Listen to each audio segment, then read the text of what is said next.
రామ చూపులతోటి ప్రేమించుకున్నారు. ఎవరు ఎల్లగాలి వెళ్ళిపోయారు. అక్కడ చూస్తే పద్మావతి దేవి కొంతమంది మేము కుడి పడుతున్నారు. శ్రీనివాస అని ధ్యానిస్తున్నారు.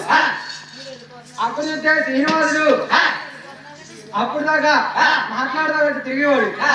ఉన్నట్టుండి శ్రీనివాసుడు కూడా ఒక్కసారి మాట్లాడకుండా అలా కూర్చొని ఉంటే కన్నాతల్లి వెళ్ళి ఒక రహదేవి వెళ్ళి ఏమడుగుతున్నారు.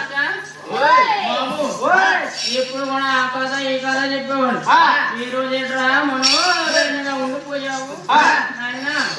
మధ్యాహ్నం ఎవరు కొట్టారా నాయన, ఎవరు కొట్టారా ఏమిరా బాబు ఎలా ఉండిపోయావు. నన్ను ఎవరు కొట్టినా ఎవరు అందుకోవాలి, ఎవరు కొట్టినా ఎవరు అందుకోవాలి.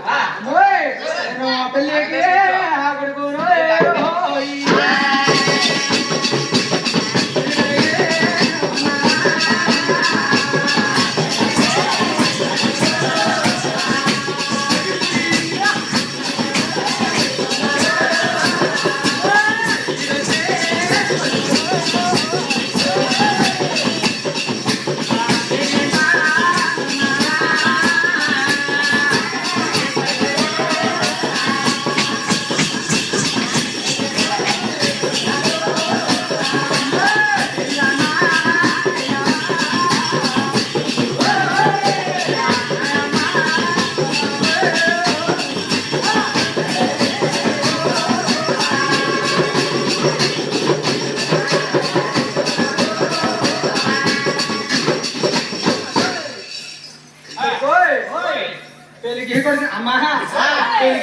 పెరిగి ఉన్నాను.